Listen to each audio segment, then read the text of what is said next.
આડિમં પૃથિવીનાથમાડિમં નિષ્પરિગ્રહં આડિમં તીર્થનાથં ચ ઋષભસ્વામિनं સ્તુમઃ. મહાન પ્રભુ ભક્ત શાસન પ્રભાવક આચાર્ય ભગવાન શ્રી માનતુંગ સુરીશ્વરજી મહારાજા દ્વારા વિરચિત ભક્તામર મહાસ્તોત્રનો આપણો સ્વાધ્યાય ચાલુ છે.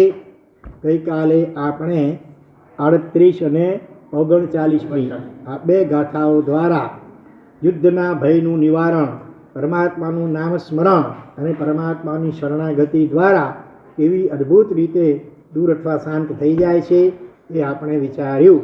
અને આજે વળી બીજા ભયની આત્મા વિચાર કરીએ તો પહેલાં 40મી ગાથા લઈ લઈએ. અંબો નિધૌ શોભિત ભીષણ નક્ર ચક્ર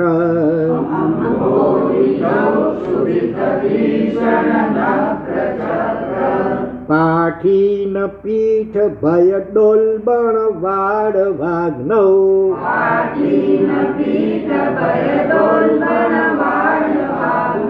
રંગત રંગ શિખર સ્થિત યાન પાત્રા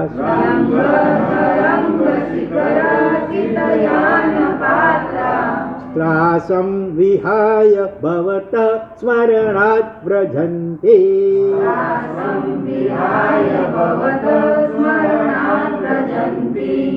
આ ગાથાની અંદર પાણીનો ભય, ખાસ કરીને સમુદ્રનો અથવા પાણીનો ભય, એનું નિવારણ પરમાત્માના નામ સ્મરણથી કેવી રીતે દૂર થઈ જાય છે એનું સુંદર વર્ણન કર્યું છે. અંબો નિધૌ, અંબો નિધિ એટલે સમુદ્ર. અગાઉ આવી ગયો શબ્દ આ લગભગ ચોથી ગાથામાં. તો અંબો, અંબસ એટલે પાણી અને એનો નિધિ એટલે ભંડાર, ખજાનો. પાણીનો ભંડાર કોણ? સમુદ્ર. એવો સમુદ્ર છે કે જે સમુદ્રમાં અનેક જલચર પ્રાણીઓના સમૂહ આ ઉછળી રહ્યા છે અને જેની અંદર પેટાળમાં વળવાનલ અગ્નિ બળી રહ્યો છે. તમને ખ્યાલ છે સમુદ્રના પેટાળમાં પણ અગ્નિ હોઈ શકે હોય અને વળવાનલ કહેવાય. વળવા એટલે સમુદ્ર. સમુદ્ર માટે ઘણા શબ્દો, એમાં વળવા શબ્દ નવો લાગે. વળવા ગોળીને પણ કહેવાય અને વળવા એટલે સમુદ્ર પણ થાય. જંગલમાં આગ લાગે એને શું કહેવાય? દાવાનલ કહેવાય. અનલ એટલે અગ્નિ અને આ છે વડવા નલ. અનલ એટલે અગ્નિ, વડવા એટલે સમુદ્ર. સમુદ્રના પેટાળમાં પણ અગ્નિ હોય છે, પણ એ અગ્નિ એવો હોય છે કે એને પાણી પણ બુઝવી શકતો, ઓલવી શકતો નથી. તો જે સમુદ્રમાં ઘર્ષણને લીધે હવે એ તો ખબર નહીં કુદરતી કઈ રીતે થતું હોય છે. એ અંદર સર્જ્યા કરે પછી આમ એટલે બહુ ઉપર ના આવી શકે, એ પેટાળમાં સર્જ્યા કરતો. તો ક્ષોભિત એટલે ક્ષોભ પામેલા, ભીષણ એટલે ભયંકર, નક્ર એટલે જલચર પ્રાણીઓ, શાર્ક માછલીને, વેલ માછલીને, ઓક્ટોપસને વગેરે એવા ઘણા વિકરાળ જંગલી આપણા જલચર પ્રાણીઓ હોય છે. નક્ર એટલે બરાબર. ચક્ર, ચક્ર એટલે સમૂહ, જલચર પ્રાણીઓનો સમૂહ. ચક્ર એટલે પૈડું પણ થાય અને ચક્ર એટલે સમૂહ અર્થ પણ થાય. જે સમુદ્રમાં અનેક જલચર વિકરાળ પ્રાણીઓના સમૂહ એ ક્ષુભિત એટલે ક્ષોભ પામેલા, ખડબડેલા છે. સમુદ્રમાં તોફાન ઉપડે જ્યારે સુનામી વગેરે જેવો, તો એમાં જલચર પ્રાણીઓ એ પણ મોજામાં ઉછળી ઉપર બહાર પણ આવતા હોય. અને વળી પાઠીન પીઠ ભય ડ. પાઠીન અને પીઠ આ બે વિશિષ્ટ માછલીઓના, માછલા મોટા, જેમ શાર્ક માછલી ને વેલ માછલી એનું નામ પ્રસિદ્ધ છે, એવા જ આ બે મોટા માછલા છે તે જમાના. પાઠીન અને પીઠ જેવા એ પ્રાણીઓ, એને કારણે ભય દ, ભયને દેનાર, ભયંકર. સમુદ્ર કેવો બન્યો છે? આવા વિશાળ વિરાટ કાય જલચર પ્રાણીઓ. શાસ્ત્રોમાં તો બહુ લાંબા વર્ણન આવે છે, ઘણા યોજન પ્રમાણ. અત્યારે જે દેખાય છે મોટી માછલીઓ એ તો કાંઈ નહીં એની પાસે, એવી એક યોજન એને કહેવાય. એવી વિશાળ વિરાટ કાય માછલાઓ પણ સમુદ્રમાં હોય છે. તો આ પાઠીન અને પીઠ જાતિના જે માછલાઓ, એના કારણે ભય ડોલબણ છે ને, એમાં ભય ડ આમ લઈ લો, ઉલ્બણ.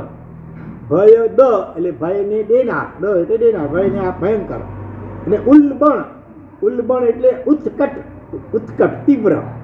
વાળ વાઘનવ, તીવ્ર એવો વડવાઘની જેમાં સળગી રહ્યો છે આવો સમુદ્ર. આખું સમુદ્રનું વિશેષણ છે, બરોબર. જેમાં ક્ષોભ પામેલા ભયંકર જલચર પ્રાણીઓના સમૂહો તથા પાઠી અને પીઠ જાતિના માછલા દ્વારા જે અત્યંત ભયંકર છે. અને વળી ઉલ્બણ એટલે ઉત્કટ તીવ્ર એવો વડવાગ્નિ જેની અંદર સળગી રહ્યો છે આવો ભયંકર જે સમુદ્ર હોય અને એની અંદર કોઈ મુસાફર કરતો હોય, ધારો કે વાણ દ્વારા, પહેલાંના કાળમાં વાણ દ્વારા, સ્ટીમરો વગેરે દ્વારા પણ આજે પણ થાય છે વેપારો. 500 વાર ઘણી વાર એક મોટા જે પેઢી શ્રીમંત હોય એની પાસે લગભગ 500, એમાં પણ અલગ અલગ, કોઈ તો 7 માળવાળું, જેમાં શું બિલ્ડિંગ હોય ને મોટી અનેક માળોની, એવી રીતે સ્ટીમરો અને વાણો 2 માળ 3 માળ 7 માળ સુધીના હોય. અને એવા 1-2 ની 500 વાણો, અને એમાં મુસાફરી કરતા હોય જ્યારે, અને એમાં અચાનક મધ્ય દરિયે જ્યારે સમુદ્રમાં તોફાન ઉપડે ત્યારે કેવી સ્થિતિ કરુણ સર્જાતી છે કલ્પના કરો. રાડા રાડ ચીસા ચીસ મચી જાય, અંદર જે કામ કરનારા હોય બધા બચાવો. અને એ વખતે મોજાઓ બહુ ઊંચે ઉછળે સમુદ્રમાં. અને એ મોજા ઉપર એ બધા વાણો રહેલા હોય ને, આમ ઘડીકમાં ઉપર આકાશમાં ઊંચે ઉછળે, ઘડીકમાં નીચે એકદમ પટકાર, અને એને કારણે હાહાકાર મચી ગયો હોય. આવું ભયંકર આવા સંકટમાં કોઈ ફસાયેલો હોય. રંગત તરંગ શિખર સ્થિત યાન પાત્ર એટલે વહાણ, બરોબર. વહાણ જહાજ, યાન પાત્ર. તો એ વહાણ કેવા? રંગત તરંગ, રંગત એટલે ઉછળતા એવા જે તરંગો, મોજાઓ, એના શિખર, એની ટોચ ઉપર સ્થિત એટલે રહેલા હોય. વાણો ઉછળી રહેલા મોજાઓના શિખર ઉપર રહેલા હોય. ઘડીકમાં ઉપર શિખર ઉપર, ઘડીકમાં એકદમ નીચે પછડાય.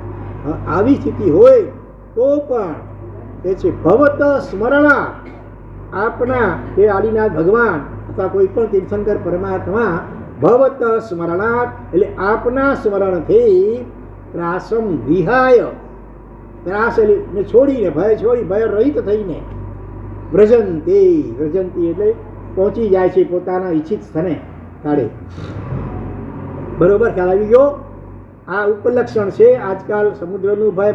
કે ઘણી વાર જેમ કે મોરબીમાં મચ્છુ ડેમ ફાટ્યો અને એમાં કેટલા હજારો માણસો અને પશુઓ તણાઈ ગયા. એટલે એવું કોઈ પણ જળ સંકટ હોય, અતિવૃષ્ટિના કારણે હોય કે સમુદ્ર વગેરેના કારણે હોય, એ વખતે જીવ જો પરમાત્માનું નામ સ્મરણ શ્રદ્ધાથી અને અંતરથી કરે તો એ જે બી રીતે અગમ્ય રીતે પણ થાય, સમુદ્ર પણ હોય તો શાંત થઈ જાય, તો પાણી સમુદ્ર પણ શાંત થઈ જાય અને ઈચ્છિત સ્થળે પહોંચી શકે છે. અહીંયા એક યાદ કરીએ શ્રીપાળ મહારાજાને, પેલા ધવલ શેઠે કપટપૂર્વક ઉપર માછલા ઉપર ચડાવીને પછી દોરડા કાપી નાખ્યા અને પડ્યા સીધા સમુદ્રમાં પડતાની સાથે નમો અરિહંતા અનંત ચક્ર શરણમાં તેમાં જે હોય પરિણામ શું આવ્યો? નીચે સીધો મોટો મગરમચ્છ આવી ગયો. મગરમચ્છ ઉપર ઓછી તો કોઈ પડે તો ગભરાય ને પેલા હુમલો કરે. પણ આ પુણ્ય, પરમાત્માની ભક્તિ, ચિત્તચક્રની સાધના, આરાધના અને ભક્તિ, એના પ્રભાવે ઉત્પન્ન થયેલું વિશિષ્ટ કોટીનું પુણ્યાનુબંધી પુણ્ય, અને એના કારણે નીચે પણ મગરમચ્છ આવી જાય છે. અને એ મગરમચ્છ પણ ઉપરથી ધવાક કરતો કોઈ પડે તો પાણીમાં કાં ચાલ્યો જાય, નીચે ચાલ્યો જાય. એને બદલે પાણીના સરફેસ સપાટી ઉપર જ તરતો ઠેઠ સામા કિનારા સુધી એને પહોંચાડી દે છે. બોલો, આપણે આમ જલ્દી મગજમાં બુદ્ધિથી ન બેસે, પણ આ શ્રદ્ધા ગમ્ય વિષય હકીકત છે. અને જ્યારે એક અહીં આ ભય આવ્યો એટલે એમણે ભગવાનનું યાદ કરે એવું નહોતું. પોતાના ચાલુ દૈનિક જીવનમાં પણ એના જીવનમાં અરિહંત આદિ નવપદમય ચિત્તચક્ર ભગવાન, એના પ્રત્યેની વિશિષ્ટ ભક્તિ અને એનું રોજ પૂજન, એનું જાપ એ દૈનિક જીવનમાં વણાયેલું હતું. અને એના જ કારણે ઓચિંતું જ્યારે સમુદ્રમાં પડવાનું થયું એ વખતે પણ જનરલી ઓચિંતો કોઈ તકલીફ આવે, ધારો કે ધડાકો થાય મોટો, અહીંયા એકદમ ધોટો અણુબોમ્બ જેવો કોઈ તો મોટે ભાગે શું નીકળે અંદરમાં? બચાવો, બાપરે મરી ગયો, નાના બાળકો તો મમ્મી વગેરે શબ્દો નીકળે. પણ એ વખતે હરિહન શબ્દ નીકળે. જો રોજ ભણેલું હોય, ડગલે પગલે હાલતા ચાલતા સુતા ઉઠતા હરતા ફરતા હરિહન, ઉઠીએ ત્યારે પણ હરિહન, બેસે ત્યારે પણ હરિહન, અહીં પણ ખાતા પીતા પહેલાં અરિયન એવી જો ટેવ પાડેલી હોય તો જ્યારે ઓછી તકલીફ આવી પડે એ વખતે પણ અરિયંત યાદ આવે, મૃત્યુ વખતે પણ તો જ અરિયંત યાદ આવે.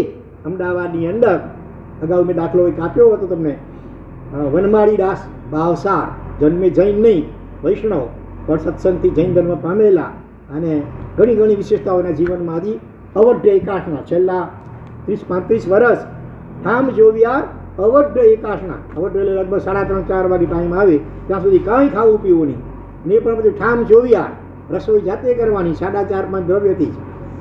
તો એ દરરોજ હરિયંત હરિયંત હરિયંત હરિયંત ઓછામાં ઓછા કેટલી વાર બોલતા ખબર છે? 10,000 વાર ઓછામાં ઓછું, વધારે થાય ઓછું નહીં.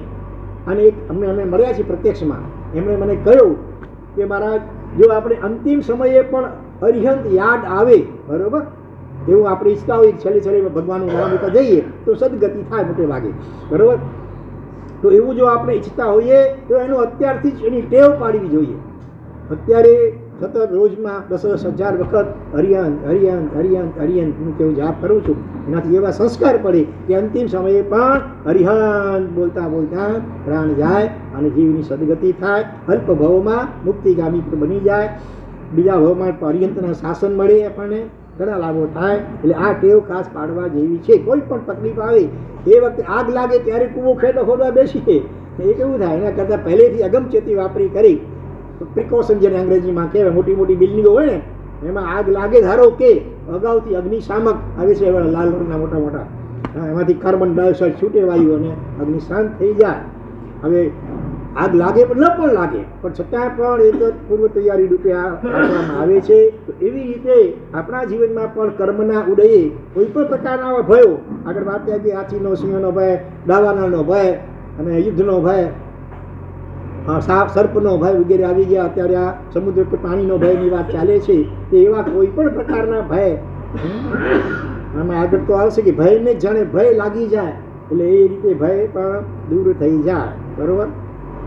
આજના જમાનાની અપેક્ષા વિચાર કરીએ આપણા માટે તો અકસ્માતનો ભય, હાલતા ચાલતા આજે માણસોના અકસ્માત થાય છે, કાર એક્સિડન્ટ વગેરે, સાધુ સાદી ભગવંતોના પણ કેટલી વાર કાર એક્સિડન્ટ આજે થઈ રહ્યા છે.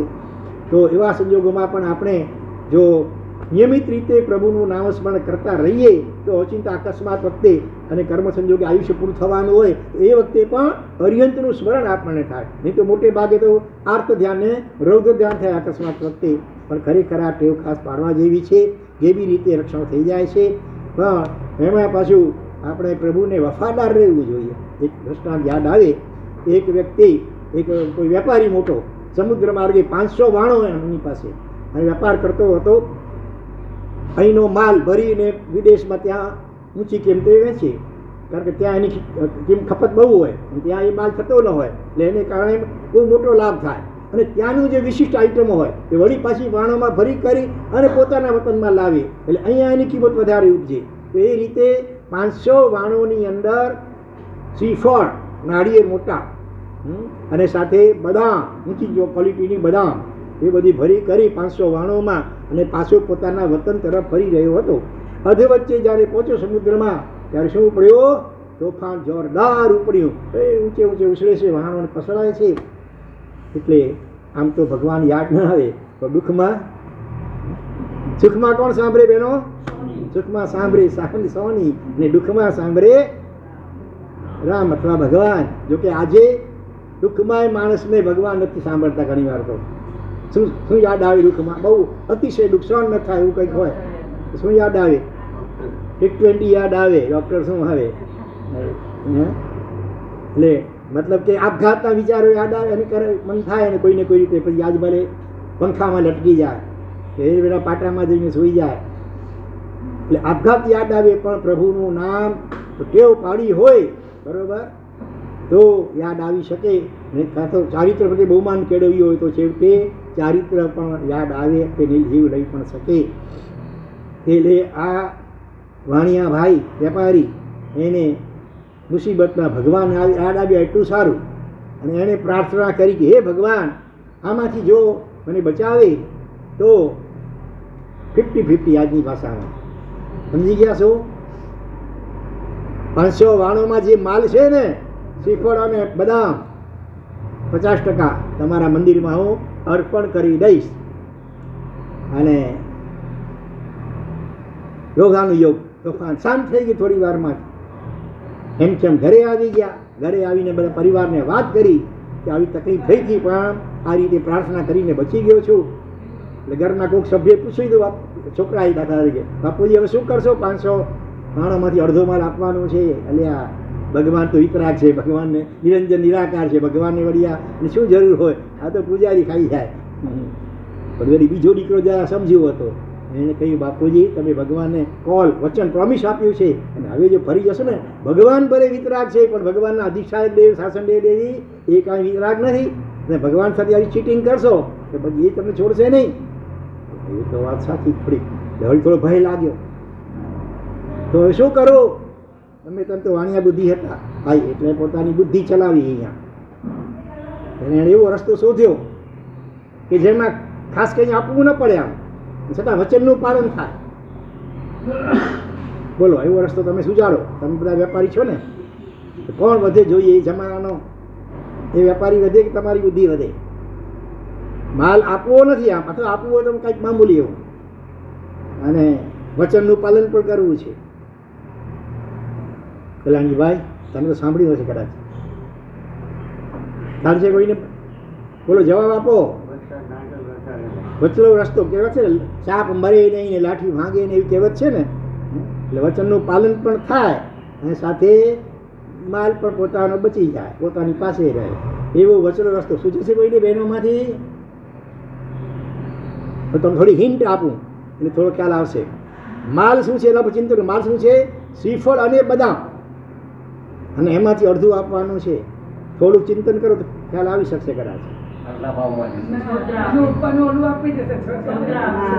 છોતરા ફોતરા બંને તોડી, શ્રીફળ તોડ્યા, કાચલીને જટ જેને કહીએ એક બાજુ એનો ઢગલો ઉલટો મોટો થઈ જાય, ટોકરા બીજી બાજુ, બદામ પર તોડી એના છોતરાનો એક બાજુ અને અંદરની મીંજ બીજી બાજુ, અને પછી છોતરા ફોતરાની જે હતા એ તો ગુણોમાં ભરી ભરી નોકરો દ્વારા ઉપડાવી લઈ જાય છે મંદિરમાં. ભગવાન જો મેં તો તમને 50-50નું કહ્યું હતું, પણ આટલા સમયનું વ્યાજ સહિત તમને આપું છું. લો, મોટો ઢગલો તમારો, નાનો ઢગલો મારો. જીવ ભગવાનને છેતરતા છોડતો નથી, તો પછી બીજાની તો વાત ક્યાં કરવી? પણ સામે એક કહેવત છે કે મિયા ચોરે મૂઠે તો અલ્લાહ ચોરે ઊંટે. મિયાજી ઊંટથી હાથથી કદાચ થોડું ઘણું કંઈ ચોર છે ને, સામે અલ્લાહ ઊંટ એટલે કેટલું મોટું. એટલે બન્યું એવું કે થોડા ઘણા દિવસ થયા અને ચોમાસાની સિઝન આવી જ ગઈ, અને જે ગોડાઉનની અંદર ટોપરા અને બદામની મીંજ ભર્યું હતું ને માલ, મુસળધાર વરસાદ વરસ્યો, ચારે બાજુ ભેજવાળું વાતાવરણ, અને બેચારી ખોલ્યો, બધું કોહવાઈ ગયેલ, સડી ગયેલ, નીલ ફૂગ થઈ ગયેલ, ઉપર ભયંકર દુર્ગંધ મારે, માથું ફૂટે છે. અબ પછતાએ ક્યાં હુએ જબ ચીડિયા ચુગ ગઈ ખેત, અથવા રાંડ્યા પછીનું ડાપણ નકામી. અને પછી શું થયું કે પહેલેથી સીધી રીતે આપી દૂધ જેવો હોત તો શા માટે આ ચીટિંગ કર્યું? અને એવો જ એક બીજો દાખલો પણ યાદ આવે. લગ્ન કરીએ 7-8-10 વર્ષ થઈ ગયા હતા, છેડ માટીની ખોટ પૂરાઈ નહોતી. એટલે વાણિયા ભાઈએ ભગવાનને પ્રાર્થના કરી, હે ભગવાન, જો મને સંતાન થાય અથવા દીકરો થાય તો તમને સાચા સોનાનો અને હીરાનો, સોનું પણ નહીં, હીરાનો હાર તમને અર્પણ તમારા કંઠમાં પહેરાવીશ, કે તમને અર્પણ કરીશ. યોગાનું યોગ એની પ્રાર્થના જાણે સફળ થઈ. પણ હવે ચમડી તૂટે પણ ડમડી ન છૂટે એવી એની હાલત હતી. આ તો મુસીબતમાં હતો એટલે કરી નાખી પ્રાર્થના. એને એમ પણ કે આમ પ્રાર્થના થોડી ફળતી હશે, અંદરમાં જોઈએ શ્રદ્ધા પણ નહોતી, પણ છતાં પરિણામ તો આવ્યું. પણ હવે સાચા હીરાનો હાર આપવો તો કોઈ રીતે પોસાય એમ નથી. હા, એને તો ડાયમંડનો આપણો આપો, તમારું શું કહેવાય, ઇમિટેશન, હા, એ પણ પોસાય એમ નથી. ચિત્ત વૃત્તિ એની એવી છે, કંજૂસ વૃત્તિ, છતાં બીજી બાજુ વચન તો પાડવું છે. ડર કોનો છે? શાસન દેવીનો. ભગવાન તો વિતરાગ છે, પણ શાસન દેવી તો વિતરાગ નથી. અને રખીને કંઈક નુકસાન થાય એના કરતાં કંઈક રસ્તો કાઢું. અને એણે પણ ઓલા વાણિયાની જેમ જ રસ્તો કાઢ્યો. પછી રસ્તો ભારે પડી ગયો. બોલો, શું કરવું? આવે સાચા હીરાનો હાર પણ નથી આપવો, ઇમિટેશન પણ હીરાનો હાર નથી આપવો, ભાવ સસ્તામાં પતાવવું છે અને પાછું વચન પાડવું છે. વચન બરાબર પાડ્યું, સાચા હીરાનો હાર. અમેરિકન હે ને અમેરિકન મેં ના પાડી ને, એ પણ નથી એને પોસાય. પૈસા બે પૈસામાં પતાવવું છે, એક બે આનામાં પતાવવું છે.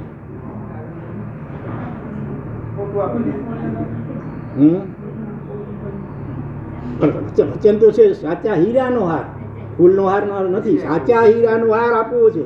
ભગવાને લીધા પછી પાછું ઉપાડવું પણ નથી. તમે કદાચ કોઈ વિચારો કે ભાઈ ચાલો હાર પહેરાવી દે, પાછું લઈ લે, એ પણ નથી કરવાનું. હે અહીંયા થઈ ગયું છે દૃષ્ટાંત. એમ આવી ગયું છે આ દૃષ્ટાંત. બોલો, જો આ મોટી ઉંમરવાળા છે એમને યાદ છે તો પણ કે અહીંયા આવી ગયો છે. મને પહેલી યાદ નહોતું કે આવ્યું કે નથી આવ્યું. બોલો, છોકરાનું નામ રાખ્યું હીરાલાલ, બરોબર. અને હીરા ટૂંકમાં શું કે એ હીરા અહીંયા આવો, ડાલ્યો. હીરાલાલને હીરો કહીને બોલાવે. બજારમાંથી સિમ્પલ ફૂલ સાદા એનો લઈ આવ્યો. તે જમાનામાં સસ્તું હોય, પૈસા બે પૈસાનો હાર એ હીરાના ગળામાં પહેરાવ્યો. હીરાલાલને લઈ ગયો દેરાસરમાં. જો ભગવાન, આ સાચો હીરો છે ને, ઓલો પથ્થરનો, અને આ જીવન સાચો હીરો, અને આ એનો હાર, બરોબર ને. હીરા એને એ જે કંઈ વસ્તુ વાપરતો હોય તો એની કહેવાય ને. અત્યારે હીરાના ગળામાં છે માટે આ હીરાનો હાર કહેવાય. અને તમે અર્પણ કરું છું કાયમ માટે, લીધો નહીં પાછી. પછી પરિણામ શું આવ્યું હશે? થોડા જ દિવસ થયા અને હીરો પડ્યો બીમાર. એવો બીમાર સખત પડ્યો, હા, અહીંયા કંઈ ચાલ્યો નહીં, ફોરેન જવું પડ્યું, ત્યાં કેટલા ઓપરેશન થયા. હા, અને સાચા હીરાના હાર કરતાં વધારે પૈસા બધા વપરાઈ ગયા. અને તોય પાછો હીરો તો એનો બચ્યો તે ન જ બચ્યો. ત્યારે વળી માથું ફૂટે છે. પહેલેથી જ સીધી રીતે હાલતો હોય તો નીતિપૂર્વક, બરોબર. તો અહીંયા સમુદ્રનું ભય કે કોઈ પણ ભય આવે અને કદાચ કંઈ આવી પ્રાર્થના તમે થઈ હૃદયમાંથી નીકળી જાય તો પછી એને વફાદાર રહેવું, પછી એમાં ગડબડ કરવાની નહીં. અને જે આત્મા નિયમિત રીતે પ્રભુનું નામસ્મરણ વગેરે કરતો હોય, આરાધના સાધના કરતો હોય, તો કેટલીક વાર કેવી ગેબી રીતે અકસ્માત વગેરેમાંથી પણ આજે પણ બચાવ થઈ શકે છે. એના ઉપર સત્ય ઘટના હજી થોડા જ વર્ષોની મદ્રાસની અંદર એક વિશિષ્ટ સાધક શ્રાવક રહેતા હતા, જેમનું નામ હતું ઋષભદાસજી. પન્યાસ પ્રવર્ષી ભદ્રંકર વિજયજી મહારાજ, નૌકારવાળા મહારાજ કહેવાય. એમના ખાસ વિશિષ્ટ એ ભક્ત શ્રાવક રોજ કલાકો સુધી પદ્માસનમાં બેસીને એ નૌકાનું જાપ અને ધ્યાન કરે. ક્યાંક 3 કલાક સાંભળ્યું, ક્યાંક 9 કલાક કરતાં એવું પણ સાંભળ્યું છે. 3 કલાક પણ કરતા હોય તો કંઈ ઓછું છે. પદ્માસનમાં બેસીને અને જો ખાડો પડે તો બીજે દિવસે 24 ઉપવાસ કરવાનો, પાણી પણ નહીં વાપરવાનું, અને ડબલ સાધના કરવાની, 3 કરતાં 6 કલાક. આવા એ ઋષભદાસજી એકવાર એમને ટ્રેનમાં બેસીને ક્યાંક જવાનું હશે દૂર, ટિકિટ કઢાવેલી હતી રિઝર્વેશનની, અને પોતાની ટિકિટ લઈને સીટ ઉપર બેઠા છે સામાન લઈને. થોડીક વારથી ટ્રેન ઉપડી નથી. કોઈ કુલી જેવો માણસ આવ્યો અજાણ્યો અને કહે છે ઉતરો, નીચે ઉતરો, નીચે ઉતરો. કેવો? નહીં, નીચે ઉતરો. બસ. અરે ભાઈ દેખો અમારી ટિકિટ હે રિઝર્વેશન की, અમારી ये નહીં, નીચે ઉતરો. બસ, બીજી વાત જ નહીં. અને પછી એનું સામાન લઈ પોતે માણસ અને નીચે મૂકી દે છે પ્લેટફોર્મ ઉપર, સામે બેન્ચ ઉપર. કોક હોય સામાન એમાં ઝઘડો કરી મૂકે મોટે પાયે. પણ આ બહુ સમજુ શ્રાવક હતા કે આમાં હશે કંઈ કુદરતનો સંકેત. મેં તો ટિકિટ પણ બતાવીને છતાં જાણે માણસ આવીને આમ કહે છે નીચે ઉતરો, અને સામાન પણ નીચે મૂકી દે છે. ચાલો, કુદરતને જે ગમ્યું તે ખરું. એ પણ નીચે ઉતરી ગયા શાંતિથી, કોઈ ઝઘડો ન કર્યો. અને સામે બેન્ચ ઉપર બેસી ગયા કે ચાલો બીજી ગાડી આવશે એમાં આપણે જઈશું. સામાન્ય ટિકિટમાં આવી રીતે. અને થોડીક વાર થઈ, ટ્રેન તો આગળ વધી, અને થોડેક જ દૂર નદી અને પુલ આવતો હતો. એના ઉપરથી શું થયું, ટ્રેનના ડબ્બા નીચે પડ્યા પાણીમાં. એમાં જે ડબ્બામાં એની સીટ હતી ને એ ડબ્બામાં તો બેઠેલા બધા જ પેસેન્જરો ઓફ થઈ ગયા. બીજા ઘણા લોકો ઓફ થઈ ગયા. અને તરત જ વાત ટીવી કે રેડિયો જે હશે એ પ્રમાણે ફેલાઈ ગઈ. એટલે પછી એમણે આગળ જવાનું બીજી જવાનું માંડી વાળ્યું અને પાછા પોતાના ઘર તરફ આવે છે. પણ એ તરફ આવતા પહેલાં કેસરવાડી દેરાસર મદ્રાસ કોઈ ગયા હોય તો ખ્યાલ હોય તો વખણાય છે. મારા ખ્યાલથી એના એક ટ્રસ્ટી પણ હતા. ત્યાં જઈ કરી પરમાત્માની પૂજા કરી, આભાર માન્યો કે આપની કૃપાથી હું આવી રીતે અકસ્માતથી બચી ગયો. અને ત્યાં સાધારણ ખાતામાં રકમ ભરાવી પાવતી લઈને પાછા ઘરે આવે છે. ડોરબેલ વગાડે છે. ઘરના લોકોએ આ સમાચાર એમને કોઈ મળી ગયા ટીવી કે રેડિયા દ્વારા. આજકાલ તમારી વ્યવસ્થા કેવી હોય, કાણામાંથી જોઈ લે એક વાગે કોણ છે, પછી દરવાજો ખોલવા જેવો છે કે નહીં. એમણે જોયું તો આ ઋષભદાસજી ગભરાઈ ગયા. ઓલો લોકો કારણ સમાચાર મળ્યા હતા કે ફલાણા ડબ્બામાં બેઠેલા બધા મરી ગયા. તો નક્કી પહોંચી તો અકસ્માતથી મરે એ મોટે ભાગે શું થાય, ભૂત પ્રેત અંતર નિકાયમાં જાય. નક્કી એમનું ભૂત એવું લાગે છે. દરવાજો ખોલતા પણ અચકાય છે. પછી આમને પણ સમજ આવી છે અનુમાનથી. એટલે એણે કહ્યું, પોતાની પાવતી બતાવી કે આ રીતે હું પૂજા કરી પાવતી લઈને આવ્યો છું. માંડ દરવાજો ઘરનો ખુલ્યો. પણ કહેવાનો મતલબ એ છે કે આવી ગેબી રીતે કોઈ શાસન દે કે જે હોય તે કુલીનું રૂપ લઈને આવેલું હોય. એ તો અજાણ્યો માણસ કોઈ કારણ બતાવે એની પાસે એમ જ કે ઉતરો, નીચે ઉતરો. અને એનો સામાન કોકડો લઈને નીચે મૂકો, બધી સામે સહેલી વાત છે કાંઈ. અને છતાં પણ પ્રભુનો ભક્ત આત્મા ઝઘડો ન કર્યો. એમણે વિચાર્યું આમાં કોઈક સારો કંઈક સંકેત હશે, ચાલો સ્વીકારી લીધું. એટલે નિયમિત રીતે જે આત્મા પ્રભુનું નામ સ્મરણ અને ભક્તિ વગેરે કરતા હોય તો કહેવાય છે ધર્મો રક્ષતી રક્ષિત. ધર્મ આપણું રક્ષણ ક્યારે આપણે જો ધર્મનું રક્ષણ એટલે કે જે કાંઈ વ્રતો પછી નિયમ લીધેલા હોય એનું પણ કટોકટીમાં પણ સારી રીતે પાલન કરતા હોઈએ તો ધર્મ પણ આપણું અવશ્યમેવ રક્ષણ કરે છે. એવી જ રીતે જ્યારે કચ્છમાં ધરતીકંપ થયો તો મોટો 2001માં અનેક બિલ્ડિંગો પડી ગઈ, અનેક લોકો સીધા દટાઈને મરી ગયા. અને એવા પણ દાખલા બન્યા. એક નાની બાલિકા હતી, ધરતીકંપમાં એની બિલ્ડિંગ પડી ગઈ, ઘરના બીજા સભ્યો મરી ગયા. અને એ એવી રીતે કોઈ 2 પથ્થરો આમ રહી ગયા, એની નીચે રહી એટલે બચી ગઈ. બરાબર. તો એ પૂર્વ જન્મમાં પરમાત્માની ભક્તિ વગેરેથી બંધાયેલું જે વિશિષ્ટ પુણ્યાની કુંડી પુણ્ય, તો એમાં આવી રીતે કેવી રીતે રક્ષણ થઈ શકે. કેટલાક આત્માઓ દિવસો પછી પણ પાછા જીવતા નીકળ્યા અંદરથી, અને બાકીના ઘણા કટાઈને મરી પણ ગયા. એટલે ટૂંકમાં કહેવાનો મતલબ એ છે કે આપણે જો નિયમિત રીતે પરમાત્માનું નામ સ્મરણ અને ભક્તિ અને શરણાગતિ વગેરે કરતા હોઈએ તો નિકાચિત પાપ કર્મનો ઉદય ધારો કે હોય તો જુદી વાત છે. બાકી નહીં તો અનિકાચિત કર્મ હોય ને, બહુ ચીકણા ન હોય તો એક એમ જ ખપી જાય. અને નિકાચિત ચીકણો પાપ કર્મનો ઉદય હોય અને દાખલા તરીકે શરીરમાં કોઈ બીમારી કંઈ પણ થયું, નિકાચિત કર્મનો ઉદય છે, તો એમાં પણ જીવની ક્ષમતા ટકી રહે. બરાબર. આકુળ વ્યાકુળ ન બને, આર્તરૌદ્ર ધ્યાનમાં ન પડે, પણ ક્ષમતાપૂર્વક એ નિકાચિત કર્મના ઉદયમાંથી પણ પસાર થઈ જાય. એટલે આ સમુદ્રના ભયમાંથી પરમાત્માના નામસ્મરણથી કેવી રીતે રક્ષણ થાય છે એનું આ સુંદર વર્ણન છે.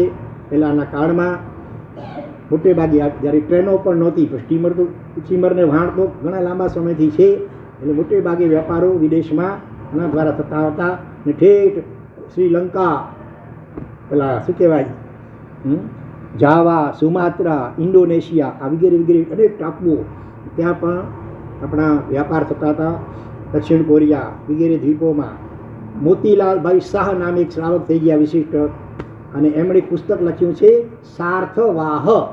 સાર્થવાહ એટલે વેપારી, મોટો વેપારી. અને એની અંદર ખૂબ વિસ્તારથી વર્ણન કર્યું છે જૈન શ્રાવકો, વેપારીઓ કેવી રીતે વાહન સ્ટીમરો દ્વારા દૂર દૂર સુધી વેપાર કરતા હતા. તો વચમાં બરમુડા ત્રિકોણની વાત ચાલી, ખબર છે? સમુદ્રમાં બરમુડા ત્રિકોણ એવો પ્રદેશ હતો. ત્યાંથી જે કોઈ પણ સ્ટીમર કે વાહન પસાર થાય એટલું નહીં, આકાશમાંથી પ્લેન પણ પસાર થતા હોય ને એ સ્ટીમર એ સમુદ્ર ઉપરથી એ બધા અલોપ થઈ જાય. અને એનું કંઈ ભંગાર પણ મળે નહીં, એનું જે કનેક્શન તો તૂટી જાય પૃથ્વી સાથે. એટલે આવું ઘણું થતું હોય સમુદ્રની અંદર. ટાઇટેનિક કેટલી મોટી સ્ટીમર હતી, કેટલા બધા તાજા પરણેલા દંપતીઓ પણ એની અંદર હતા. અને પેલા કપ્તાનને એકદમ વિશ્વાસ હતો, નવી નવી હતી, કાંઈ અને અટકાવવામાં જાય કે તોફાન છે સમુદ્રમાં, વાતાવરણ બરોબરથી ન જાઓ, તો પણ એણે ચલાવ્યું અને આખી વિશાળ ટાઇટેનિક એ સમુદ્રના તળિયામાં ગરકાવ થઈ ગઈ. જેસલ ને તોરલને યાદ કરીએ. જેસલ કોણ હતો? બહારવટીઓ કચ્છમાં. નામ પડે ને બધા બલબલામ ધ્રુજી ઉઠે. પણ એ પણ તોરલ સતી સ્ત્રી હતી એકદમ, અને એને અપહરણ કરે છે અને જ્યારે સમુદ્રમાં નૌકામાં બેસીને નીકળે છે અને એ વખતે ભયંકર તોફાન ઉપડે છે અને એ વખતે આવો મુછાળો મરદ એના નામથી અનેક લોકો થથર્યા અને એ પણ ધ્રુજી ઉઠ્યો. મોતથી તો બધા ડરે, એટલે પશ્ચાતાપ કરે છે, માફી માગે છે. પણ એ વખતે તોરલ સતી શું કહે છે? પાપ તારું પરકાશ જાડેજા, ધર્મ તારો સંભાળ રે, તારી બેડલીને બુડવા નહીં દઉં. એમ જેસલ કહે છે જી. અને એમ તોરલ કહે છે કે તારા પાપો બધા પ્રકાશ, પશ્ચાતાપ કર. અને એ વખતે વધુ પોતાના પાપોનું વિસ્તારથી વર્ણન કરે છે અને છેલ્લે ઉપસંહાર કરતા શું કહે છે કે જેટલા માથાના વાળ તોડી રાણી, જેટલા માથાના વાળ રે, તેટલા કર્મ તો મેં કર્યા. જોડાંડે રે એમ જેસલ કહે છે. આ રીતે પોતાના પાપાના વર્ણન કરે છે ઘણું બધું. રૂટી કુંવારી જાન વગેરે વગેરે કેટલાય પશુ પક્ષીઓને પણ મારી નાખ્યા વગેરે. અને આખરે આ પશ્ચાતાપૂર્વક એકરાર કરે છે જ્યારે સામે સતી સ્ત્રી હતી વિશિષ્ટ કોટીની, અને એ તોફાન પણ શાંત થઈ જાય છે અને જેસલ બારવટીઓ પણ કાયમ માટે બારવટું છોડી દે છે, સુધરી જાય છે. તો આવા અનેક પ્રસંગો છે. ભલે કદાચ તમે આજે સાગરમાં મુસાફરી કદાચ ન પણ કરતા હો, પણ આપણે બધા જ આજકાલ નહીં, અનંત જન્મોથી સાગરમાં જ આપણી મુસાફરી ચાલુ છે ને ગોથા જ ગાયા કરીએ છીએ. કયો સાગર? બરોબર. અને એક વાત તમે વ્યાખ્યાન વગેરેમાં સાંભળ્યો છે, સંસાર કેવો છે? સંસાર કેવો છે?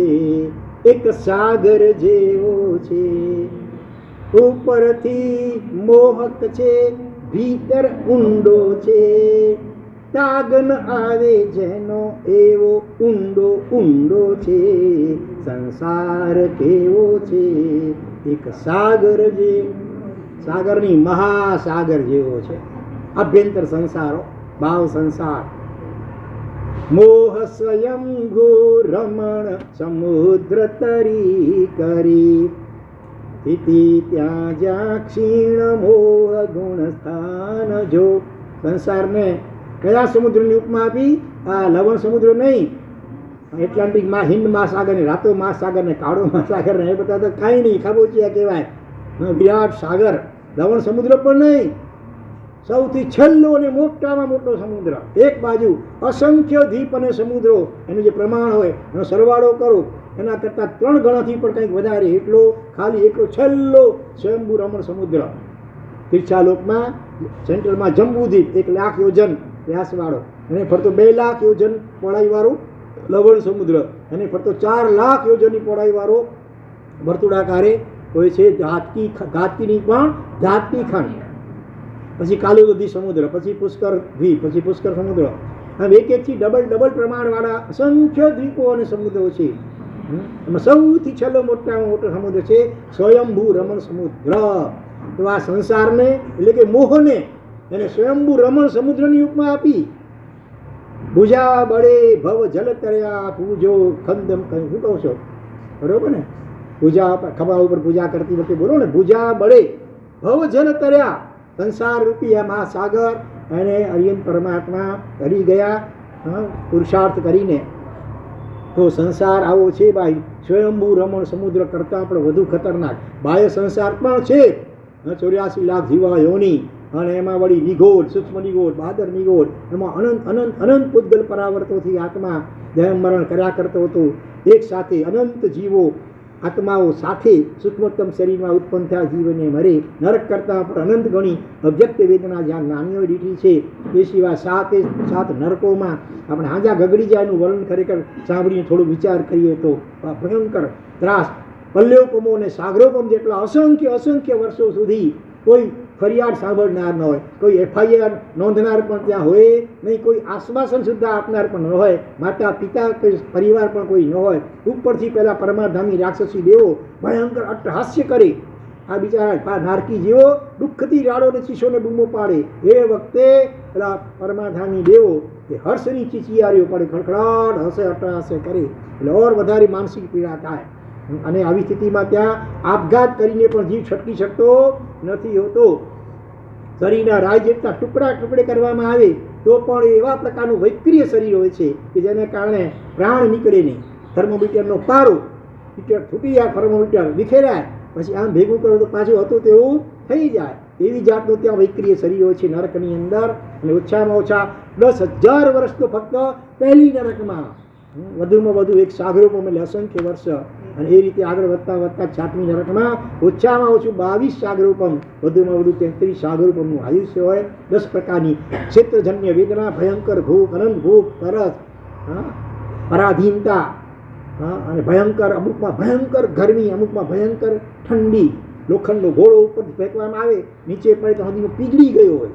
આવી ભયંકર ગરમી અમુક નરકોમાં, અને અમુક નરકાવાસોની અંદર ભયંકર એવી ઠંડી કે ધારો કે ત્યાંથી એક નારકી જીવને બહાર કાઢી અને હિમાલયમાં બરફ ઉપર ખુલ્લા શરીરે સુવડાવવામાં આવે તો એકદમ હૂંફ લાગે, આમ મજા શાંતિ થાય, ચાતા થાય. એવી ભયંકર ઠંડી અકલ્પની, આપણે કલ્પી ન શકીએ એવી. અને તે પણ અસંખ્ય અસંખ્ય વર્ષો સુધી આવી ભયંકર વેદનાઓ જીવને સહન કરવી પડે. એ દૃષ્ટિએ અને તિર્યંજ ગતિના દુઃખો પણ આપણે જોઈએ છીએ. ટુકડાઓના શું કહેવાય, ગાડીઓની ગાડી ભરીને સવારના પરમાં જતી હોય બિચારા, અને એક સાથે 10-20 કુકડાઓ એના પગને બાંધી કરી દોરીથી ઉલટા લટકાવ્યા હોય, લચીચાચીસ કરતા હોય, અને એ રીતે આમ ફેંકતા હોય ને કપાતા હોય ને રંધાતા હોય ને નજર સામે આપણે જોઈએ છે કે નહીં. આ બધા કતલખાનાઓની અંદર રોજના લાખો કરોડો અબોલ પ્રાણીઓ આમ ભયંકર રીતે રહેસાઈ જતા હોય છે. આ તિરંજ ગતિના દુઃખો, દુષ્કાળ પડે ત્યારે માલધારી હોય ને જેની પાસે 200-300-400 ઢોરો વગેરે હોય, ગરીબ લોકો હોય મૂકીને છૂટા. જંગલમાં આજકાલ તો હવે ઘાસ વગેરે પણ બહુ અછત હોય છે, અને બિચારા હાડ પિંજર જેવા થઈ જાય, પાંસળીઓ દેખાતી હોય, અશક્ત થઈને આમ પડ્યા જીવતા હોય, અને કાગડાઓ અને હિંસક જે પક્ષીઓ હોય અને ચાંચથી પહેલે એની આંખ વગેરે ઠોલા મારે ખાય, કેવી પીડા થતી હશે વિચાર કરો. તો આવી રીતે આ બાહ્ય સંસાર એ પણ બહુ વિચિત્ર અને દુઃખદાયી છે. અને એના કરતાં વધુ ભયંકર તો આભ્યંતર સંસાર, રાગ, દ્વેષ, મોહ, કામ, ક્રોધ, લોભ, ઈર્ષ્યા, આવા અનંત અગણિત દોષો, અને એના કારણે ચિત્તમાં સતત દુર્ધ્યાન રહ્યા કરે જીવને. એ રીતે આ બાહ્ય અને આભ્યંતર બંને પ્રકારનો સંસાર એ અતિ ખરેખર ભયંકર છે. ચાલો આપણે પરમાત્માને પ્રાર્થના કરીએ, ભગવાન મહાવીર સ્વામીને, કે આવો આ જે સંસાર, ભાવ સંસાર અને બાહ્ય સંસાર બંને રીતે એમાંથી આપણો ભગવાનની કૃપાથી જલ્દી છુટકારો થાય. બધા રાગ દ્વેષાદી દોષોથી આપણે છૂટીએ. બરાબર, સમુદ્ર મોજા ઉછળે ને એમાં ચિત્તરૂપી સમુદ્રમાં વિકલ્પો સતત કેટલાય પ્રકારના સંકલ્પ વિકલ્પો ઝાઝા જ કરે છે. સમુદ્રમાં જેમ આ હિંસક પ્રાણીઓ હોય છે એવી રીતે અંદરમાં રાગ, દ્વેષ, મોહ, કામ, ક્રોધ આ બધા હિંસક પ્રાણીઓ કરતાં વધુ ભયંકર છે. ઓલા પ્રાણીઓ તો એક વખત જીવને મારી, પણ આ રાગ, દ્વેષ, મોહ, કામ, ક્રોધ આદિ તો અનંત ભવોમાં દુર્ગતિમાં જીવને રખડાવે છે. એટલે એ રીતે ખરેખર આ સંસારને સાગરની ઉપમા આપી છે ને, એકદમ બંધ બેસતી છે. સંસાર સમુદ્રમાં શું હોય છે, ઘણીવાર વમળો હોય, અમુક ઠેકાણે એવું હોય પાણી આમ ઘૂમરી લેતું હોય, ત્યાં કોઈ પણ વાણ કે સ્ટીમર કે ફસાય ઓળી પછી નીકળી જ ન શકે, એ અંદર નીચે ડૂબીને બધા મરી જાય. એવી રીતે સંસારમાં પણ માયા, ક્રોધ, કપટ, છળ, પ્રપંચ આ બધા વમળો છે, એની અંદર જીવ એવો ફસાઈ જાય છે કે એ નીકળી શકતો નથી હોતો. સમુદ્રમાં પાણીનો છેડો દેખાતો ને એટલો વિરાટ પાણીનો ભંડાર હોય. એવી રીતે 84 લાખ જીવાયોની એનું જે વર્ણન આવે, સૂક્ષ્મ અને બાદર ને ત્રસ અને સ્થાવર એકેન્દ્રીય જીવો, પૃથ્વી, પાણી, વાયુ, અગ્નિ, વનસ્પતિ, એકમાં અસંખ્ય ઉત્સર્પણીઓ, અસર્પણી જેટલો કાળ પસાર થઈ જાય. ઠંડી, ગરમી આવે, ઝાડ બિચારા ઊભા હોય, ભયંકર ઠંડી હોય, ભયંકર રૂલ વાગતો હોય, ખસી શકે બિલકુલ. જીવ તો છે એમાં, એ પણ નાના મોટા થાય છે વગેરે. એટલે પક્ષીઓ માળા બાંધે, કોઈ ડાળીઓ વગેરે કાપે, અને વાવાઝોડામાં તો જળમૂળથી પણ ઘણીવાર ઉખડી જાય અને ઘણીવાર રસ્તાઓની આડા હતો તો સરકાર એને કપાવી નાખે. આવી રીતે એ કેન્દ્રીયપણામાં પણ જીવે એટલા બધા ભયંકર દુઃખો સહન કર્યા છે. એટલે સંસારને સાગર કે મહાસાગરની ઉપમા જ્ઞાનીઓએ જે આપી છે એ જરા એમાં અતિશયોક્તિ નથી, કલ્પે વાસ્તવિકતા છે. તો એ સંસાર સાગરનો ભય લાગે છે ભાઈ કે જ્યાં તે બેઠા છીએ? ધારો કે ધરતીકંપ થાય ત્યારે અહીંયા બેસી શકશો? અહીંયા હા, મને તો પહેલાં જવા દેશો ને? એ નહીં હે? એ વખતે તમારા પાર્ટનર લાઈફ પાર્ટનર યાદ આવશે કે પહેલાં એમને જવા દો, એને બચાવી લઉં જરા. હા, તમારો લાડકવાયો દીકરો ધારો કે આવ્યો હોય, દીકરો કે પોતરો, એ પણ યાદ આવે? તું યાદ ને પોતાની જાતને બચાવવા જે મુઠ્ઠીઓ વાળીને ભાગે, એ આનું જે થવાનું એ થાય, પછી ભલે યાદ કરે, પણ એ વખતે તો કટોકટીમાં પોતાની જાતને જ બચાવવા જેવું પ્રયત્ન કરે છે. તો આવો મહાસાગર, એમાં આપણે અનંત જન્મોથી આમ ગોથા જ ખાઈ રહ્યા છીએ. હવે એમાંથી ક્યારે જલ્દી છૂટીએ? આવો ભાવ જાગે છે કે કેમ? કે જે બધાનું થવાનું હશે આપણું થશે. હા, દુઃખ આવે ત્યારે કેમ આવું વિચારતા નથી? ભાઈ કેમ આપઘાત કરો છો? ભાઈ સંસારમાં કોણ દુઃખી નથી એ સવાલ છે.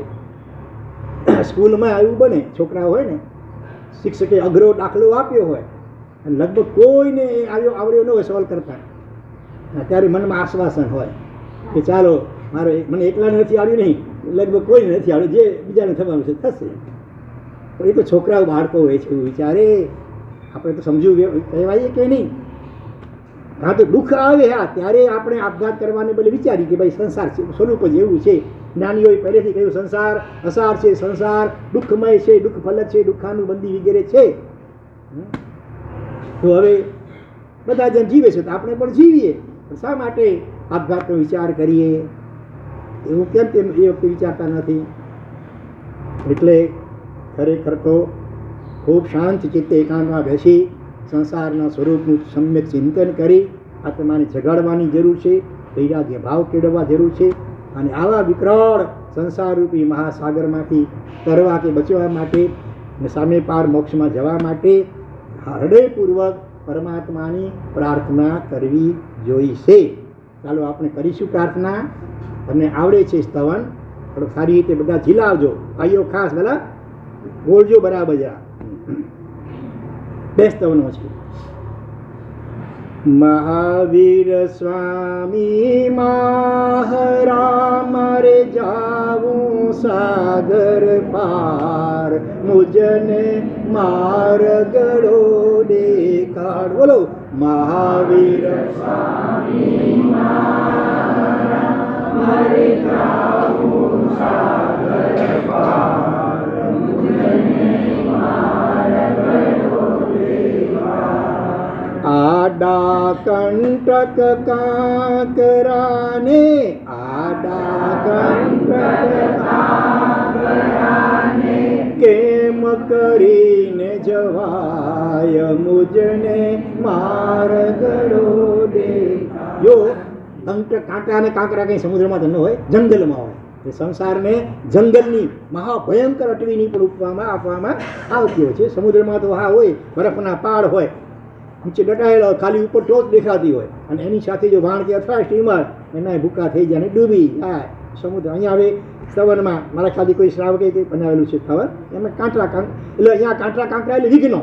સમુદ્રને સામે પાર પહોંચવા માટે બરબુડા ત્રિકોણ જેવા આવે વિઘ્નો, પછી ભમડો આવે, અને આવા દટાયેલા પર્વતના પહાડો આવે. આ બધા વિઘ્નો ઘણા છે. એમાંથી મારે પાર કેમ ઉતરવું? ભગવાન મને એનો રસ્તો બતાવો. ભવસાગરમાં ભમતા ભમતા, ભવસાગરમાં ભમતા ભમતા હજી ન આવ્યો પાર. રાગ દ્વેષના અનેક બંધન, રાગ દ્વેષના અનેક બંધન છૂટે નહીં લગાર, છૂટે નહીં લગાર, મુજને માર્ગડો દેખાડ. હોડી કે વાણ હોય અને જ્યારે કિનારે ઊભા રાખવાના હોય ને ત્યારે મજબૂત દોરડાઓ અને ખીલાઓથી નીચે ખીલાઓ અને બાંધી દેવામાં આવે અને લંગર કહેવામાં આવે. એ લંગર કોઈ કાઢે નહીં ને એમ હલેસા મારી તો હોળી આગળ ચાલે નહીં. એવા રાગ દ્વેષના લંગર આપણા અંદરમાં એવા અંદર ખૂંચેલા પડ્યા છે. અને પછી આ ઉપર છલી ધર્મ ક્રિયાઓ રૂપી હલેસા મારીએ છીએ એટલે હોળી હાલક ડોલક થાય, ગતિ કરે પણ આગળ પ્રગતિ થાય નહીં. અને આ લંગર એવા છે કે હવે નાખી તો દીધા, હવે બહાર જલ્દી નીકળતા નથી. રાગ દ્વેષના અનેક બંધન છૂટે નહીં, લગાર મુજને માર્ગડો દેખાર. આગળ કહે છે નાવડી મારી મધ દરિયે છે, નાવડી મારી મધ દરિયે છે, બેઠી ઝોલા ખા, શુકાની થઈને મહાવીર આવો, શુકાની થઈને મહાવીર આવો, અમને ઉતારો પાર, અમને ઉતારો પાર, મુજને માર્ગડો દેખાર. ભગવાન તમે ચંડકોશિયા જેવા દ્રષ્ટિવીસ સાપને પણ બુજ્જ બોજ ચંડકોશિયા કહીને તાર્યો. 15 દિવસથી આપ ત્યાં ને ત્યાં ઊભા રહ્યા, જ્યાં સુધી ક્ષમતાપૂર્વક એનું આયુષ્ય પૂરું નથી ત્યાં સુધી આપણા ઉપર ભયંકર ઉપસર્ગો કરનાર સંગમ દેવતા એને માટે પણ આપે કરુણાના આંસુ વહાવ્યા. પેલો ગોવાળિયો પગે ખીલ લાગીને કાનમાં ખીલા ઠોકે છે એનું પણ આપે તો ભલું જ ઈચ્છ્યો. એમને પણ તો ભગવાન મેં શું ગુનો કર્યો છે, મને ભગવાન કેમ ભૂલી ગયા કે તારતા નથી. ભક્ત આત્મા જાણે બાળક બનીને ઘણીવાર આવો મીઠો ઝઘડો ભગવાન સાથે પણ કરી શકે જો શ્રદ્ધા હોય તો. નાવડી મારી ડૂબી રહી છે, નાવડી મારી ડૂબી રહી છે, સહાય કરો ભગવાન, સહાય કરો ભગવાન, અષ્ટ કર્મનો ક્ષય કરીને, અષ્ટ કર્મનો ક્ષય કરીને, અમને ઉતારો પાર, અમને ઉતારો પાર, મુજને માર્ગડો દેખાર.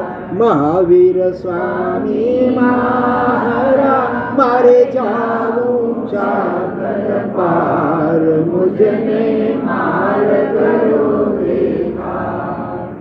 જો આપણામાં ખરેખર દ્રઢ અને અનન્ય શ્રદ્ધા હોય તો આપણો વાણ પણ વાંકો ન થાય. ભગવાન મુનિ સુવ્રત સ્વામીના સમયની એક વાત છે. એક સુશ્રાવક જેનું નામ હતું અરહન્નક. શું નામ હતું? અરહન્નક. એકદમ ચુસ્ત પ્રભુ ભક્ત હતા. રોજ પરમાત્માની સેવા પૂજા કર્યા બીજા મોઢામાં અન્નનો નાણો કે પાણી ટીપું પણ ન નાખે. અને એ પણ મોટા વેપારી હતા. 500 વાણો દ્વારા સમુદ્ર માર્ગે વ્યવસાય કરતા હતા. સમુદ્રમાં પણ જીનબિંબ અને પૂજાની સામગ્રી બધું જ વ્યવસ્થિત રીતે સાથે જ હોય ને સમુદ્રમાં હોય તો પણ પરમાત્માની પૂજા કર્યા વગર રહે જ નહીં. અત્યારે પણ એક શ્રાવક છે સુરતમાં, ધીરુભાઈ ઝવેરી જેમનું નામ છે, અને હીરાના હોલસેલના વેપારી છે. અવારનવાર હીરા માટે વખણાય. ફોરેનમાં કેવું એન્ટવર્ક, હા, ત્યાં અવારનવાર જાણું થાય. પણ ભગવાનની પૂજા એક દિવસ ચૂકે નહીં. હવે ફોરેનમાં તો ડેરાસર કેટલા દૂર હોય તો કદાચ ક્યાંક અને બહુ લાંબી મુસાફરી હોય તો પણ ભગવાનની પૂજા ચૂકે નહીં. શરૂઆતમાં એમણે 100 રૂપિયાનું દંડ રાખેલો પોતાની જાત માટે કે પૂજા ન થાય, અને અથવા સામાયિક પણ ન થાય તો પણ બંને માટે 100 રૂપિયા. પછી બીજા વર્ષે સ્વેચ્છાએ થોડા ખાડા પડ્યા, 250 ખાડા પડ્યા, એટલા વ્યસ્ત. બીજા વર્ષે 100 ને બદલે 1000 રૂપિયા દંડ રાખે પોતાની જાત માટે. બીજે જ દિવસે ભંડારમાં નાખી દેવાના, પેન્ડિંગ નહીં રાખવાનું, 12 મહિનાના ભેગા એમ નહીં, બીજે જ દિવસે. તો 250 ને બદલે 25 ખાડા તો એ પડ્યા. 1 મીંડું ઉડી ગયું, અહીંયા 1 મીંડું વધાર્યું, ત્યાંથી 1 મીંડું ઓછું થઈ ગયું. એ પણ એમને ખટક્યું કે 25 પણ ખાડા કેમ પડે ભગવાનની પૂજા સેવા સિવાય. ત્રીજા વર્ષે સ્વેચ્છાએ 10,000 કરી નાખ્યા. હવે એક પણ ખાડો પડતો નથી. લાંબી જર્ની હોય તો વચ્ચે ઉતરે, સ્ટોપ કરે અને યોગ્ય સ્થાને જઈ કરી પૂજા સામાયિક બધું કરે અને પછી બીજી ફ્લાઇટ પકડીને આગળ જાય. આ વર્તમાન કાળમાં પણ આવા દાખલા છે. તો આ તો ભગવાન મુનિશ્વર સ્વામીના સમયની વાત છે. ચોથો વારો જે વખતે હતો અને આ અરહન્નક શ્રાવક આવી પરમાત્માની નિયમિત ભક્તિ કરતા એની પ્રશંસા દેવલોકની અંદર ઇન્દ્ર મહારાજા જે સમ્યક દ્રષ્ટિ હોય અને સમ્યક દ્રષ્ટિ આત્મા હોય ને એનું એક લક્ષણ એ પણ છે કે ક્યાંય પણ થોડો પણ ગુણ જુએ ને તો અનુમોદના અને પ્રશંસા કર્યા વગર એ રહી શકે જ નહીં.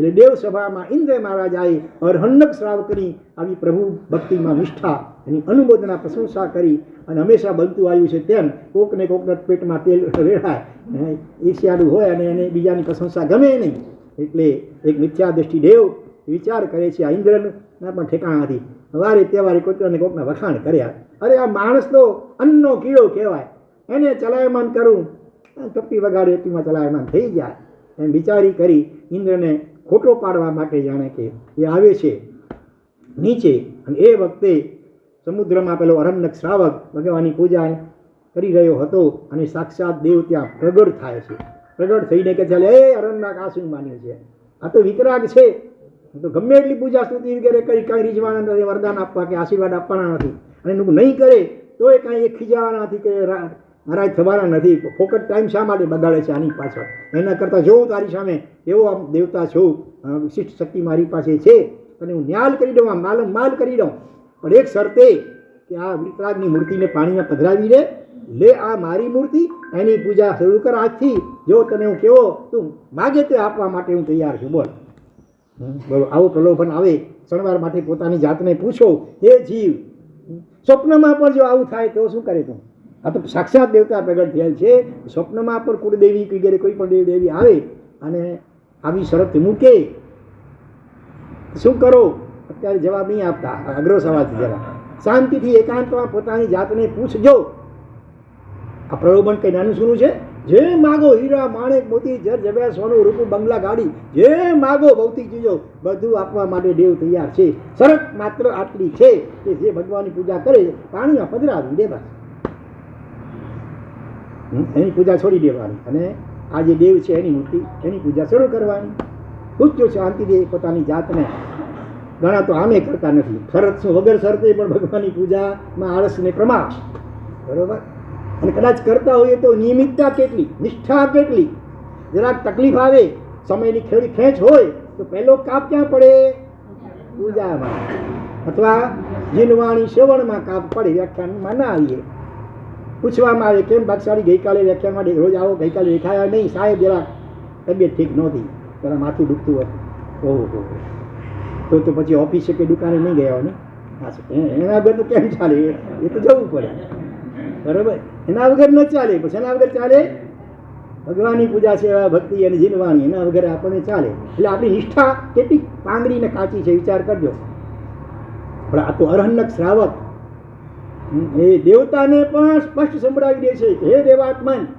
મહેરબાની કરીને આજે કહ્યું તે કહ્યું બીજી વાર આવું બોલીશ નહીં કે આ વિતરાગની મૂર્તિને પાણીએ પધરાવી દે ને મારી પૂજા શરૂ કર ને હું તને માલ કરી દઉં બોલ પણ શું તું મને મોક્ષ આપી શકીશ આપી શકે કોઈ દેવ દેવી પણ શાસન દેવ દેવી ચક્રેશ્વરી પદ્માવતી માતા કોઈ ના આપી શકે પોતે હજી કર્મથી બંધાયેલા છે એનું પણ હજી સંસાર પરિભ્રમણ થોડું ઘણું પણ બાકી છે તો આપણને કેવી રીતે છોડાવી શકે ભૌતિક ચીજો આપી શકે એ પણ આપણા પુણ્ય હોય એટલે એનાથી વધારે એ પણ આપી શકે અંબિકા દેવીની આરાધના કરી વસ્તુ પણ વિમલ મંત્રીશ્વરે અંબિકા દેવી એક પ્રગટ કહ્યું એને બોલો આરસ કે વારસ એમાંથી એક આપી શકું કારણ કે તમારા પુણ્ય એટલા છે એટલે એનાથી વધારે એવું ના આપી કાં જીન બિંબ માટે આરસ સારામાં સારો અને કાં સંતાન વારસતા એમને પછી શું માગ્યું આરસ માગ્યો વારસ ન માગ્યો કોણ જાણે કેવું પાકે એટલે દેવતાઓ પણ આપણા પુણ્યથી વધારે આપી શકતા નથી હોતા અને આપે છે તે પણ ભૌતિક ચીજો આપે છે એ કંઈ આધ્યાત્મિક કોઈ ગુણ કે મોક્ષ આપી શકતા નથી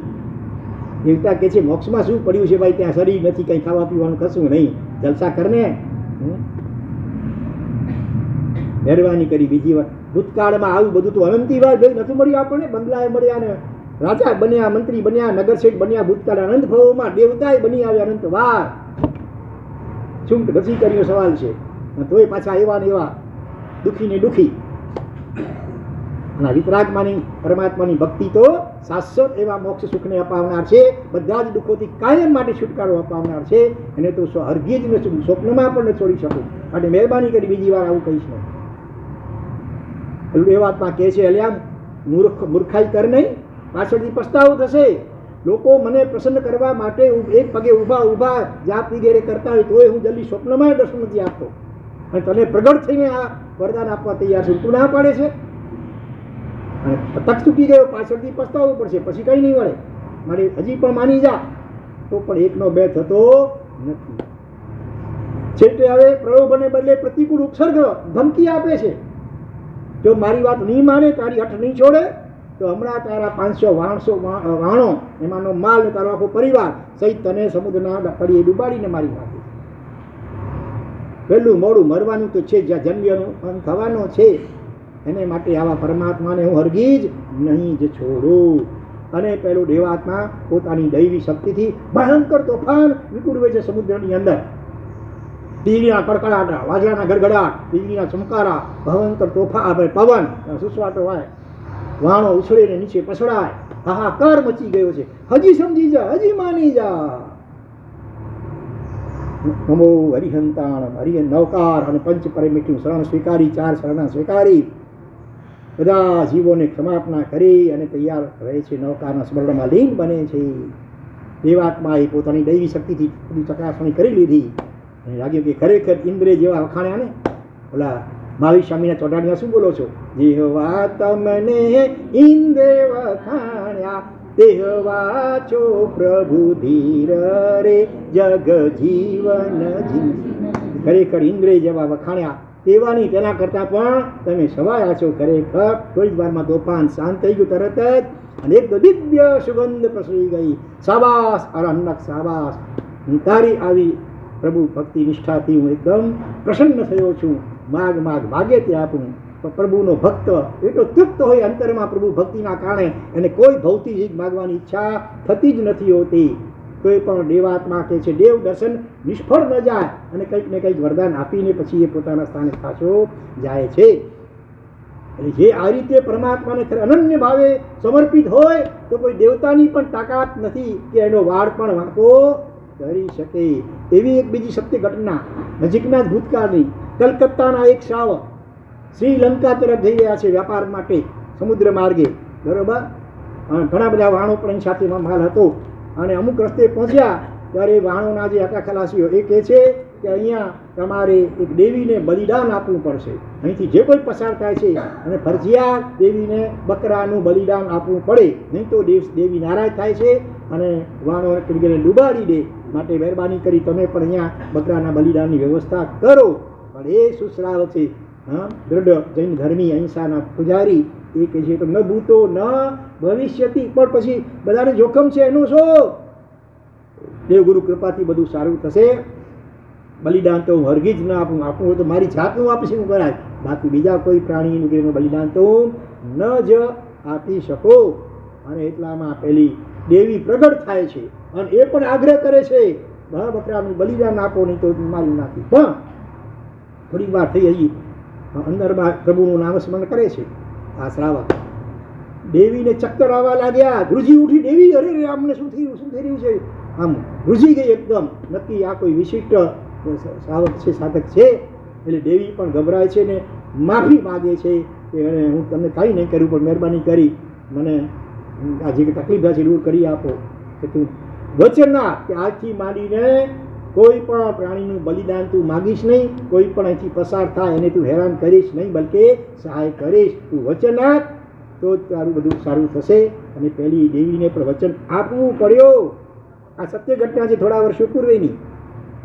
અરણ્યકની નિષ્ઠા થોડું જૂનું હતું ભલે, પણ આ તો થોડા વર્ષો પૂર્વેની વાત છે. એટલે કહે છે કે ધર્મો રક્ષતી રક્ષિતા, બરોબર. ધર્મનું આપણે રક્ષણ કરી. દેવાવીતમ નમન સંતિ જસ ધમ્મે સયામણો. જેનું મન હંમેશા ધર્મમાં હોય છે એને દેવતાઓ પણ નમસ્કાર કરતા હોય છે. તો આ રીતે પ્રભુના નામસ્મરણ અને શરણાગતિથી આપણા સમુદ્રનું પાણી વગેરેના અકસ્માત આદિના ભયોમાંથી એવું ચમત્કારિક આપણો બચાવને રક્ષણ થાય છે. એના દૃષ્ટાંતો આપણે જોયા. અને વળી પાછા હજી આપણે ભગવાનને પ્રાર્થના કરીએ. હજી આપણી પ્રાર્થના અંદરમાંથી નથી નીકળી, કંઠમાંથી નીકળે છે, હોઠમાંથી નીકળે છે, હૃદય કે નાભીમાંથી પોકાર ઉઠવો જોઈએ તો કામ થાય. તો ચાલો આપણે ફરી એવું જ બીજું એક સ્તવન લઈ દઈએ. મહાવીર સુકાની થઈને સંભાળ, મહાવીર સુકાની થઈને સંભાળ.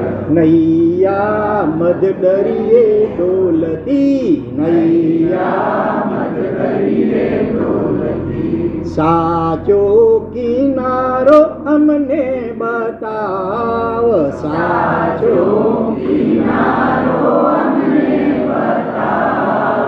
તું છે જીવનનો સારથી, તું છે જીવન નૈયા ભવ સાગરમાં ડોલતી, જીવન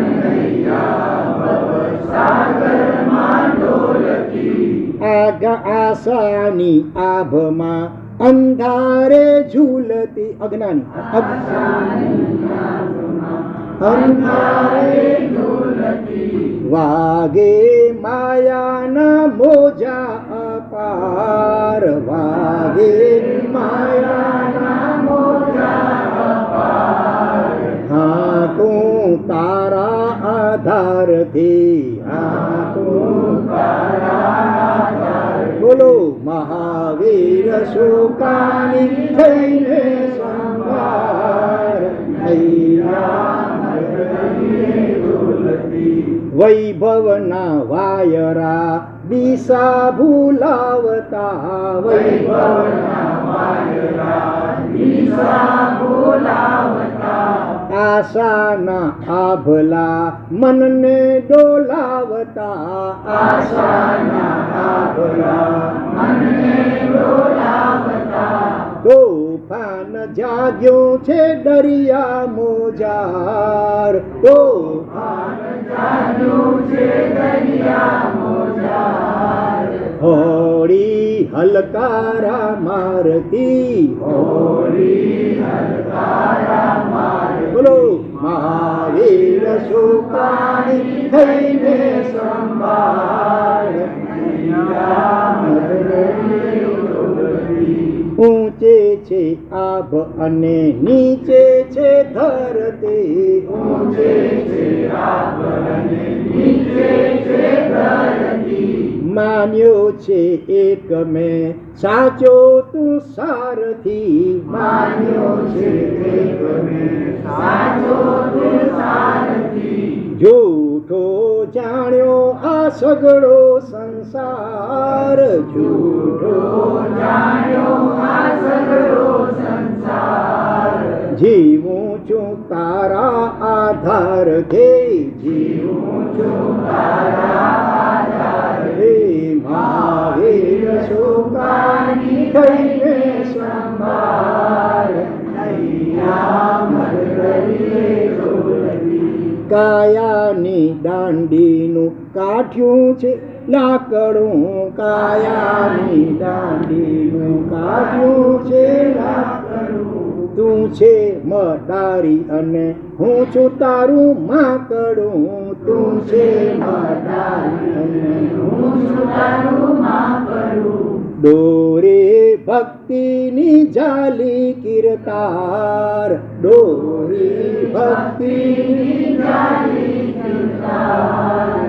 નીકળું ખોટા સંસારથી, નીકળું ખોટા સંસારથી. મહાવીર શુકાની થઈને સંભાળ,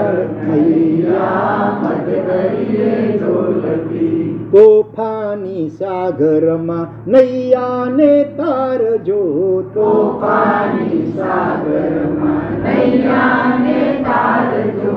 છેલ્લી અમારી પ્રભુ અરજી સ્વીકારજો, છેલ્લી અમારી પ્રભુ અરજી સ્વીકારજો. પ્રભુ દર્શન દેજો તત્કાળ, પ્રભુ દર્શન દેજો તત્કાળ. છૂટું હું તારા વિયોગથી, છૂટું હું તારા વિયોગથી. મહાવીર શુકાની થઈને સંભાળ, નૈયા મધદરિયે જોયતી. સાચો કિનારો અમને બતાવ. તો આ રીતે આજે આપણે આ સંસારરૂપી મહાસાગર એમાંથી પ્રભુના સ્મરણ અને શરણથી આપણો છુટકારો કેવી રીતે થઈ શકે એ વાત બાંતુંગ સુરી મહારાજાના માધ્યમથી આપણે વિચાર કરી અને આવતીકાલે હવે વિવિધ પ્રકારના રોગ અનેક પ્રકારના એ પણ પ્રભુનું શરણ અને સ્મરણથી કેવી રીતે શાંત થઈ શકે છે એની વાત અઘરી વિચારીશું. વિનાગ કંઈ બોલાવી હોય તો હાર્દિક ઇચ્છામિ રૂપડમ. ઓમ શાંતિ શાંતિ